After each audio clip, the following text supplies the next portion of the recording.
বিসমিল্লাহির রহমানির রহিম। আসসালামু আলাইকুম প্রিয় বন্ধুরা। কোরাইশ এবং শহরের অন্যান্য সম্ভ্রান্ত আরবীয় পরিবারের শিশু সন্তানদেরকে গ্রাম্য বেদুইন আরবীয়দের কাছে পাঠানো ছিল তখনকার দিনের চিরাচরিত রীতি। নতুন জন্ম নেওয়া শিশুদের লালন পালনের জন্য তখনকার আরবীয়দের মধ্যে একটি বিশেষ নিয়ম চালু ছিল। নিয়মটি হলো শহর নগরের চাপা পরিবেশের কারণে তৈরি অসুখ বিসুখ থেকে বাঁচার জন্য শিশুদের দুধ পান করাতে গ্রামের নির্মল পরিবেশে পাঠানো হতো, যেন শিশুরা মজবুত ও সুঠাম দেহের অধিকারী হয় এবং বিশুদ্ধ আরবি ভাষা শিখতে পারে। এই নিয়ম মতো আব্দুল মুত্তালিব শিশু মোহাম্মদকে দুধ পান করানোর জন্য ধাত্রীর খোঁজ করেন। ধাত্রীরা শিশুকে নিজের বুকের দুধ খাওয়াবে এবং লালন পালন করবে। শিশু যখন কিছুটা বড় হবে তখন পুনরায় তাকে তার মা বাবার কাছে পাঠিয়ে দেবে। এই কাজের পারিশ্রমিক হিসেবে ধাত্রীদেরকে বেশ টাকা পয়সা এবং অনেক ক্ষেত্রে পুরস্কারও দেওয়া হতো। গ্রামের আর্থিকভাবে দুর্বল অথচ সম্ভ্রান্ত বংশের গৃহবধূরা এই উপার্জনের আশায় বছরে একাধিকবার স্তনপায়ী সন্তানদের সন্ধানে দূর দূরান্ত হতে উপস্থিত হতো। হযরত মুহাম্মদ সাল্লাল্লাহু আলাইহি সাল্লামের জন্মলাভের 2 সপ্তাহ পরেই বেদুইন ধাত্রীদের একটি দল মক্কা এসে উপস্থিত হয়। এরা ছিল মক্কার 70 মাইল দূরবর্তী তায়েফের পার্শ্ববর্তী গ্রামের সম্ভ্রান্ত বনি আসাদ গোত্রের স্ত্রীলোক। তাদের সাথে আর্থিকভাবে দুর্বল হালিমা ও তার স্বামী কোলে শিশুপুত্র আব্দুল্লাহ ছিল। তাদের গাধাটি ছিল অনেক দুর্বল। তাদের সাথে একটি উটও ছিল। সে সময় দেশ জুড়ে অনাবৃষ্টি ও দুর্ভিক্ষ প্রচণ্ড আকার ধারণ করেছিল। তাদের সাথে যেই উটটি ছিল, উটটির ওলান থেকে এক ফোঁটা দুধও বের হচ্ছিল না। আর্থিক সংকটের জন্য অনাহারে তারা সবাই প্রায় জীর্ণশীর্ণ হয়ে পড়েছিল। হালিমা সাদিয়ার পরিবার ক্ষুধার তাড়নায় অনেক বিনিদ্র রজনী কাটাতে হচ্ছিল। হালিমার স্তনে দুগ্ধ শূন্য থাকায় শিশু আব্দুল্লাহ পর্যন্ত সারা রাত ক্ষুধার তাড়নায় ছটফট করে কাঁদত। এমতাবস্থায় তাদের পারিবারিক অবস্থার কোনো উন্নতি হচ্ছিল না। অবশেষে কোনো উপায় না দেখে হালিমা সাদিয়ার পরিবারও মক্কার পথে চলতে শুরু করলো। দুর্বল গাধার উপর বসে সওয়ার হয়ে এতই ধীরে ধীরে পথ চলতে থাকে যে কাফেলার অন্যরা খুব বিরক্ত হতে লাগলো। কি আর করা, এমত অবস্থায় কাফেলা বহুদূর এগিয়ে গিয়েছিল আর হালিমা সাদিয়ার দুর্বল গাধাটি অনেক পেছনে পড়েছিল। অবশেষে অতি কষ্টে তিনি মক্কা নগরীতে পৌঁছেন। ধাত্রীরা শহরে প্রবেশ করে বাড়ি বাড়ি গিয়ে দ্রুততার সাথে শিশু সংগ্রহ করতে থাকে। তারা আমেনার ঘরেও গিয়েছিল, কিন্তু শিশু নবী ছিলেন ইয়াতিম। তাই ধাত্রীরা এই শিশুটিকে গ্রহণ করতে আগ্রহ প্রকাশ করেনি এবং তারা অন্যান্য পরিবার থেকে শিশু সংগ্রহ করে ফিরে গেল তাঁবুতে। দুধ শূন্য শীর্ণকায়া মহিলাকে কেউ সন্তান দিতে চাইলেন না। সব পরিবারের একই কথা, তুই নিজেই মরা, শিশুকে কি খাওয়াবি? কেউ কেউ আবার উপহাস করে বলে, তোর ছেলেটি দুধের অভাবে বাঁচবে কিনা তার ঠিক নেই, আবার আমাদের শিশুকে মারতে চাস নাকি? বিধবা আমিনার ঘরে হালিমা নিজেও গেলেন, শিশুকে আনতে চাইলেন। তারা দিতেও প্রস্তুত ছিল, কিন্তু ছেলে ইয়াতিম জানতে পেরে হালিমাও তাকে গ্রহণ করতে চাইলেন না। এই অভাবী পরিবার তাকে যে পারিশ্রমিক দেবে তাতে তার অভাবী সংসার কোনোভাবেই সুখের মুখ দেখবে না। তাই সেই শিশুকে গ্রহণ না করেই তাঁবুতে ফিরে আসার আগে আবার কিছু বাড়িতে সন্তানদের আশায় ঘুরলেন, কিন্তু তার শীর্ণ দেহ দেখে কেউ সন্তান দিতে রাজি হলো না। ফলে হতাশ ও ক্লান্ত হয়ে তাঁবুতে ফিরে এলেন। তখন বেশ রাত হয়েছে। সবাই শিশু পেয়ে পরিতৃপ্তির সাথে তাঁবুতে ঘুমিয়ে পড়েছে। শুধু ঘুম নেই হালিমার ক্লান্ত 2 চোখে। সারাদিন ঘুরেও একটি সন্তান সংগ্রহ করতে পারেনি। তাহলে তাকে কি শূন্য হাতেই ফিরে যেতে হবে? পরের দিন ভোরে চলে যাওয়ার জন্য সকলে গাঠুরি বেঁধে প্রস্তুত হচ্ছিল। হালিমা স্বামীকে বললেন, সঙ্গিনীরা সবাই সন্তান নিয়ে যাচ্ছে, আমি কি তাদের সাথে খালি হাতে ফিরে যাব? তার চেয়ে সেই এতিম শিশুটিকে নিয়ে আসলে হয়তো ভালো হতো। স্বামী সায় দিয়ে বললেন, ঠিকই বলেছ, খালি হাতে যাওয়া ঠিক হবে না। তাকেই নিয়ে এসো, তাতেই হয়তো আল্লাহ আমাদের বরকত দিতে পারেন। স্বামীর সম্মতি পেয়ে বিবি হালিমা পুনরায় ছেলে আনতে আমিনার গৃহে গেলেন। তখন শিশু মোহাম্মদ সাল্লাল্লাহু আলাইহি ওয়াসাল্লাম ঘুমিয়েছিলেন। ফুটফুটে চেহারা ও জ্যোতিষময় মুখখানি দেখে তার অন্তর জুড়িয়ে গেল। কোলে তুলে নিতে গিয়ে সেই শিশুর পবিত্র শরীরে হাত দিল। অমনি শিশু নবী সাল্লাল্লাহু আলাইহি ওয়াসাল্লাম চক্ষুদ্বয় খুলে হেসে উঠলেন। সে কি মায়াময় হাসি, কি হৃদয়াগ্রহী চাহনি! সাথে সাথে হালিমার হৃদয়ও আনন্দে হেসে উঠল। শিশুকে কোলে তুলে চুমু খেতে খেতে তাঁবুতে ফিরে এসে স্বামীর কোলে দিল। শিশুকে কোলে নিয়ে তিনি যেন স্বর্গের চাঁদ হাতে পেয়ে আনন্দে উৎফুল্ল হয়ে উঠলেন। এরপরে বিবি হালিমা অবাক বিস্ময়ে লক্ষ্য করলেন আল্লাহর অসীম কুদরতে তার শূন্য বুক দুধে পরিপূর্ণ হয়ে উঠেছে। তিনি আগ্রহ ভরে শিশু নবীকে মুখের ডান স্তনটি পুড়ে দিতেই তিনি পেট ভরে তা পান করলেন। অপর স্তনটি মুখে তুললেন না। সেই স্তনটি পান করল তার নিজের ছেলে আব্দুল্লাহ। পেট পুড়ে সেও পান করল এবং দুধ পান শেষে দুজনেই ঘুমিয়ে গেল। কিন্তু বিবি হালিমা এবং তার স্বামী দুজনেই ছিল ক্ষুধার্ত। উটের স্তনেও দুধ না থাকায় তাদের দিনের পর দিন অনাহারে থাকতে হতো। আজ কি মনে করে একটি পাত্র নিয়ে হালিমার স্বামী উটের কাছে গিয়ে রীতিমতো হতভম্ব হয়ে গেল। তিনি দেখতে পেলেন যে উটের স্তন দুধে ভরে গেছে। একটি বড় পাত্র পূর্ণ করে তিনি দুধ আনলেন। উভয়ে তৃপ্তির সাথে দুধ পান করলেন। সারা রাত খুব আরামে তারা দুজন নিদ্রা গেলেন। দীর্ঘদিন পর এটাই ছিল প্রথম রাত যখন তারা সবাই ইচ্ছামতো ক্ষুধামুক্ত পেট নিয়ে ঘুমাতে পেরেছেন। ঘুম হতে উঠে স্বামী বলতে লাগলেন, হালিমা, মনে হয় তুমি বড় মোবারক শিশু এনেছো। তিনি বললেন, আমারও তাই বিশ্বাস। সকালবেলা সবকিছু গুছিয়ে নিয়ে কাফেলারা রওনা হলো। শিশুকে নিয়ে হালিমা গাধার উপর আরোহণ করলেন। আল্লাহ মেহেরবান। গাধা এমন ক্ষিপ্ত গতিসম্পন্ন হয়ে উঠল যে তাকে ধরে রাখা যাচ্ছিল না। দীর্ঘ কাফেলা পিছনে ফেলে রেখে ভীষণ বেগে ছুটে সবার সামনে চলল। সঙ্গিনীরা এই কাণ্ড দেখে স্তম্ভিত হলো। কেউ বিস্ময় সহকারে হালিমাকে ডেকে জিজ্ঞাসা করলো, ও হে হালিমা, এটা কি সেই মরা গাধা যার পিঠে চড়ে তোমরা আমাদের সাথে এসেছিলে? বিবি হালিমা সহাস্যে উত্তর দিল, হ্যাঁ বোন, এটা সেই গাধা। তখন তারা বলল, নিশ্চয়ই কোনো ব্যাপার ঘটেছে, নইলে সেই দুর্বল গাধা এভাবে ছুটতে পারে না। অনেকেই তাদের সবল গাধা নিয়ে এর সাথে পাল্লা পর্যন্ত দিল, কিন্তু কোনোটি বিবি হালিমার গাধার সাথে কুলিয়ে উঠতে পারল না। কাফেলা ঠিকমতোই নির্দিষ্ট স্থানে এসে পৌঁছালো, কিন্তু সকলের আগে বিবি হালিমা এসে পৌঁছালেন। বিবি হালিমার এলাকা ছিল সবচেয়ে দুর্ভিক্ষ কবলিত, কিন্তু এখন তাদের বাড়ির গাছপালা কেমন যেন এক সজীবতার লক্ষণে ফুটে উঠেছে। সবকিছুতে যেন প্রাচুর্যের লক্ষণ। বকরিগুলো সন্ধ্যাবেলা ভরা পেটে বাড়ি ফিরে আসে। উটটি যেমন নাদোষ নুদোষ স্তন থাকে দুধে ভরা। প্রতিবেশীরা এক ফোঁটা দুধও খেতে পারে না। তার ছাগল, ভেড়া, উটের পাল জীর্ণশীর্ণ এবং খালি পেটেই ফিরে আসে, অথচ হালিমার ঘরে প্রচুর দুধ। তৃপ্তি সহকারে সবাই পান করেও অবশিষ্ট থাকে। এসব ব্যাপার দেখে গোত্রের লোকেরা প্রায় তাদের রাখালদেরকে ধমক দিয়ে বলতো, হালিমার পশুগুলো যেখানে চড়ে খায় তোরা সেখানে নিয়ে যাস না কেন? কিন্তু একই চারণভূমিতে খেয়েও তাদের অবস্থা তেমনই রইল। এমনই ভাবে তারা অহরহ এই শিশুটির বদলতে আল্লাহর নানা প্রকার রহমত ও বরকত প্রত্যক্ষ করতে লাগলেন। শিশু মুহাম্মদ সাল্লাল্লাহু আলাইহি ওয়াসাল্লাম বিবি হালিমার ঘরে লালিত পালিত হতে লাগলেন। অবুঝ শিশু, কিন্তু স্বভাব ও ব্যবহারে বিবি হালিমার পরিবারের সবাই চমৎকৃত ও বিস্মিত হতে লাগলেন। হালিমা লক্ষ্য করলেন শিশুটি ডান দিকের স্তনই পান করে। বাম স্তনটি মুখে তুলে দিলেও তিনি কখনোই তা পান করেননি। তার দুধ ভাই আব্দুল্লাহ সেই স্তন পান করে। সবচাইতে আশ্চর্য হচ্ছে তিনি কোনোদিন কাপড়ে বা বিছানায় প্রস্রাব পায়খানা করেননি।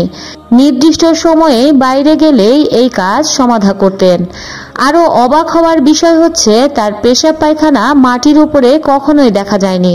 তাকে শিশুকালে কেউ কখনো কাঁদতে দেখেনি। এমনই একটি পবিত্র শিশুকে কে ভালোবাসতে চাইবে না। অল্প কয়েকদিনের মধ্যে তিনি সকলের হৃদয়ে জায়গা করে নিলেন। তাছাড়া তার প্রশান্ত চেহারা, উদার চাহনি, দিল খোলা হাসি সবই তাদেরকে এমনভাবে আকৃষ্ট করলো যে মুহূর্তের জন্য তাকে ছেড়ে কোথাও যেতে হালিমার মন ছটফট করে উঠত। চোখের আড়াল হলে তিনি বিচলিত হয়ে পড়তেন। হালিমার স্বামীও মক্কার ছেলের জন্য সদা উন্মুখ থাকতেন। এতদিনে তারা পরিষ্কার বুঝতে পেরেছে যে গরিবের ঘরে বেহেশতি নন্দন পদার্পণ করেছেন। দেখতে দেখতে 2 বছর পার হয়ে যায়। বুকের দুধ পানের মেয়াদ শেষ হয়ে গিয়েছে। নিয়ম অনুযায়ী ছেলেকে এবার ফেরত দিতে হবে। তাই আসন্ন বিচ্ছেদের করুণ বেদনা হালিমাকে ভীষণ চিন্তান্বিত করে তুলল। সকল সময় তার মনে হতো কলিজার টুকরো চোখের মণিকে ছেড়ে তিনি কিভাবে থাকবেন, তাকে না দেখে কিভাবে তিনি বাঁচবেন। কিন্তু হাজার হলেও পরের সন্তান, মায়ের কোলে তাকে ফিরিয়ে দিতেই হবে। এরপর একান্ত অনিচ্ছা সত্ত্বেও শিশু নবীকে নিয়ে বিবি হালিমা আমিনার কাছে গেলেন। তিনি হালিমার যথেষ্ট আদর আপ্যায়ন করলেন, কিন্তু ছেলের বিচ্ছেদের যাতনা তার অন্তর চৌচির হয়ে যাচ্ছিল। অন্তত আরো কিছুদিন শিশু নবীকে তার কাছে রাখার অনুমতি পেলে মনের আগুন হয়তো কিছুটা কমতো। তাই বিবি আমিনার কাছে হালিমা আবদার করে কাকুতি মিনতি করে বললেন শিশু নবীকে আর কিছুদিন তার কাছে রাখার জন্য। মক্কায় তখন রোগের ভীষণ প্রকোপ ছিল। সেই মহামারীর কথা বলে ছেলেকে পুনরায় চাইলেন। তিনি বললেন রোগের প্রাদুর্ভাব কমলে তাকে নিয়ে আসবেন। মা আমিনাও এই প্রস্তাবে সম্মত হলেন। বিবি হালিমা বেহেশতের চাঁদ আবার সাথে নিয়ে বাড়ি ফিরলেন। প্রাণপ্রিয় শিশুপুত্রটি আবার হালিমার ঘর আলোকিত করতে লাগলেন। শিশু নবী এখন 1 পা 2 পা করে হাঁটেন, বাইরে এদিকে ওদিকে যান, অন্যান্য ছেলে মেয়েদের খেলাধুলা দেখেন, কিন্তু নিজে কখনো তাদের সাথে যোগদান করতেন না। এভাবে বিবি হালিমার বাড়িতে তার 6টি বছর কেটে গেল। একদিন মুহাম্মদ সাল্লাল্লাহু আলাইহি সাল্লাম তার দুধ ভাইয়ের সাথে মেষ চড়াতে চারণভূমিতে গেলেন। সবাই খেলায় মেতে উঠল, তিনি চুপচাপ বসে রইলেন। ঠিক সে সময় 2 জন সাদা পোশাকধারী ব্যক্তি এসে হযরত মুহাম্মদ সাল্লাল্লাহু আলাইহি সাল্লামকে সেখানে শুয়ে তার পেট চিরে ফেললেন। এই ঘটনায় দুধ ভাই লক্ষ্য করে এক দৌড়ে বাড়ি এসে আতঙ্কিত হয়ে বলতে লাগলো, সাদা পোশাক পরা 2 জন লোক এসে আমার কুরাইশ ভাইকে জমিনে শুয়ে তার পেট চিরে ফেলেছে। বিবি হালিমা এই সংবাদ শোনা মাত্রই তার পিতা অর্থাৎ স্বামী হারিস দৌড়ে তার কাছে গেলেন। আমরা গিয়ে দেখলাম তিনি দাঁড়িয়ে আছেন, তার শরীর বিবর্ণ হয়ে গেছে। তখন তার পিতা হারিস তাকে 2 হাতে জড়িয়ে ধরে বললেন, প্রিয় বৎস, ব্যাপার কি? তখন তিনি বললেন, আমার কাছে সাদা পোশাক পরা 2 ব্যক্তি এসে আমাকে চিৎ করে মাটিতে শুয়ে বক্ষ বিদীর্ণ করে হৃৎপিণ্ডটি বের করে আনলেন। অতঃপর তার মধ্য থেকে কিছুটা জমাট বাঁধা রক্ত বের করে নিয়ে বললেন, শয়তানের অংশ যা তোমার মধ্যে ছিল তা হচ্ছে এই। তারপর হৃৎপিণ্ডটি সোনার তস্তুরিতে রেখে জমজমের পানি দ্বারা তা ধৌত করলেন এবং পুনরায় তা যথাস্থানে সন্নিবেশিত করে কাটা অংশে জোড়া লাগিয়ে দিলেন। এরপর চোখের আড়াল হয়ে চলে গেলেন তারা। হালিমা সাদিয়া সেই জায়গাটি বারবার দেখার চেষ্টা করলেন, কিন্তু কোনো চিহ্নই দেখতে পেলেন না। এরপর মুহাম্মদকে নিয়ে বাড়ি ফিরে এলেন। একদা মা আমিনা তাকে নিয়ে মদিনায় যান। মা আমিনার বংশের অনেক আত্মীয় স্বজনরাই মদিনায় ছিলেন। স্বামী আব্দুল্লাহকেও সেখানে সমাহিত করা হয়েছে। আত্মীয়দের সাথে দেখাশোনা করার পাশাপাশি স্বামীর কবর জিয়ারত করার আকুলতা বুকে নিয়েই বিবি আমিনা শিশু মুহাম্মদ সাল্লাল্লাহু আলাইহি সাল্লামকে সাথে নিয়ে মদিনায় রওনা হলেন। সেখানে গিয়ে মাতুল গোষ্ঠী ও বনি নজ্জরের বেশ কিছুদিন অবস্থান করলেন। সে সময় উম্মে আইমান বালক মুহাম্মদ সাল্লাল্লাহু আলাইহি সাল্লামকে নিয়ে বাড়ির আশেপাশে ঘোরাফেরা করতেন। একদিন পথ চলার সময় মদিনায় একজন ইহুদি ইহুদি এই বালককে দেখে থমকে দাঁড়ালো, অবাক দৃষ্টিতে তাকিয়ে ঘুরে ঘুরে দেখতে থাকলো। তাদের চাহনিতে হিংসা আর আতঙ্ক ফুটে উঠত। এসব উম্মে আয়মানের চোখে ধরা পড়ত এবং এসব বাড়ি ফিরে এসে মা আমিনার কাছে গল্প করতেন। কিন্তু বিবি আমিনা খুব গুরুত্ব দিয়ে এসব ভাবেননি। একদিন এক বৃদ্ধ ইহুদি বালক মুহাম্মদ সাল্লাল্লাহু আলাইহি সাল্লামকে দেখে থমকে দাঁড়ালেন। ইহুদি জিজ্ঞাসা করলেন, ছেলেটি কে? উম্মে আইমান বললেন, মক্কি কুরাইশ বালক। উত্তর শুনে সে আরো তীক্ষ্ণ দৃষ্টিতে তাকে দেখে পুনরায় জিজ্ঞাসা করল, ছেলেটির পিতা কোথায়? উম্মে আইমান উত্তর দেয়, মারা গেছেন।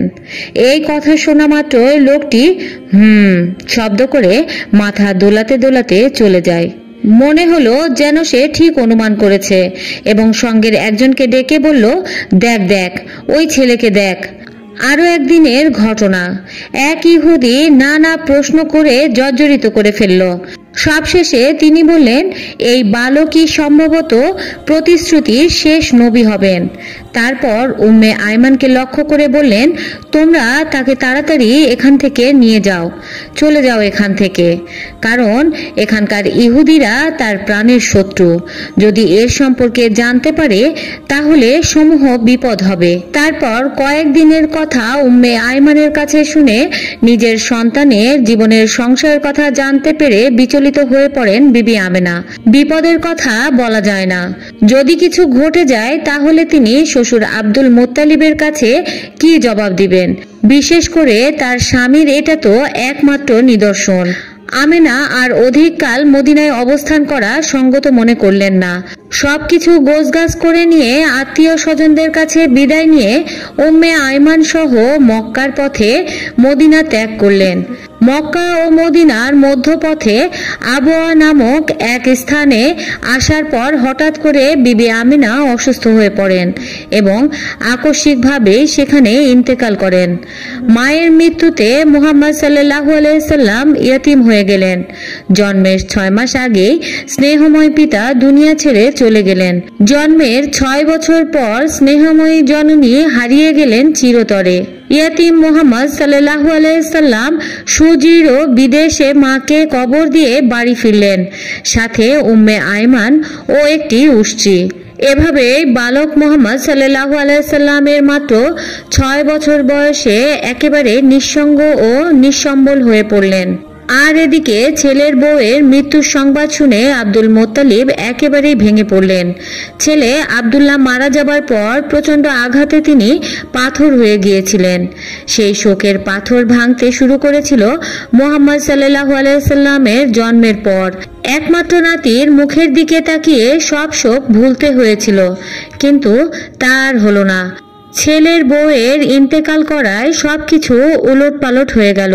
দাদা আব্দুল মুত্তালিব তার অবুঝ নাতির লালন পালনের ভার নিজের কাঁধে তুলে নিলেন। মমতা ও অকৃত্রিম ভালোবাসার সঙ্গে তার দেখাশোনা করতে লাগলেন। যখনই কোথাও যেতেন নাতিকে সঙ্গে রাখতেন, তাকে না দেখে যেন তিনি একদণ্ড স্বস্তি পেতেন না। এমন করেই মুহাম্মদ সাল্লাল্লাহু আলাইহি সাল্লামের বাল্যজীবন মক্কায় দাদার আদর সোহাগ ও স্নেহ এবং চাচা ও অন্যান্য মানুষের ভালোবাসায় আপ্লুত হয়ে বেড়ে উঠতে লাগলো। কিন্তু এই আনন্দ অনাবিল শান্তি বেশি দিন স্থায়ী হলো না। যখন তার বয়স 8 বছর 2 মাস, তখন আব্দুল মুত্তালিবও এই অস্থায়ী আবাস ছেড়ে চলে গেলেন। দুনিয়ার বুকে তখন মুহাম্মদ সাল্লাল্লাহু আলাইহি সাল্লাম একেবারে নিঃসঙ্গ, একেবারে একাকী হয়ে গেলেন। মৃত্যুকালে আব্দুল মুত্তালিব আবু তালিবকে ডেকে ওসিয়ত করে গেলেন, এই শিশু মুহাম্মদ সাল্লাল্লাহু আলাইহি সাল্লাম আমার নয়নের মণি, তুমি তার আপন চাচা, তোমার কাছে তাকে রেখে গেলাম, আপন সন্তানের মতোই তার দেখাশোনা করবে। চাচা আবু তালেব তাই সব কিছুর ভার নিজের হাতে নিলেন এবং যতদিন জীবিত ছিলেন আপন সন্তানদের এবং আপন প্রাণের চেয়েও অনেক বেশি স্নেহ মমতার ডোরে তাকে বেঁধে রাখেন। ইসলাম ধর্মের প্রচার প্রসারে কত ঝড়ঝাট্টা বাধা বিপত্তি উত্তাল সাগরের ঢেউয়ের মতো হযরতের জীবনে আছড়ে পড়েছে। চাচা আবু তালেব নিজের বুক পেতে তা প্রতিহত করেছেন, ভাতিজার শরীরে তা লাগতে দেননি। হযরতের জীবনে পিতৃব্যের এই পৃষ্ঠপোষকতা ও আশ্রয় একটি সুরক্ষিত কেল্লার মতো কাজ করেছে। আখেরি নবী হযরত মুহাম্মদ সাল্লাল্লাহু আলাইহি ওয়াসাল্লামের বাল্যকাল, কৈশোরকাল এবং প্রথম যৌবনের পেশাভিত্তিক সুনির্দিষ্ট কোনো কাজকর্মের কথা পাওয়া যায় না। তবে নির্ভরযোগ্য বিভিন্ন সূত্রের মাধ্যমে জানা যায় যে সাদ গোত্রে ধাত্রীগৃহ থাকাকালে অন্যান্য বালকদের সাথে ছাগল চরানোর উদ্দেশ্যে মাঠে গমন করতেন। মক্কাতেও কয়েক কিরাত অর্থের বিনিময়েও তিনি ছাগল চরাতেন। উপরন্তু কৈশোরে চাচা আবু তালিবের সাথে বাণিজ্য উপলক্ষে তিনি সিরিয়া গমন করেছিলেন। অতঃপর যখন তিনি 25 বছর বয়সে পদার্পণ করলেন, তখন খাদিজা রাদিয়াল্লাহু তাআলা আনহু এর বাণিজ্যিক পণ্য নিয়ে ব্যবসার উদ্দেশ্যে শাম দেশে গমন করেন।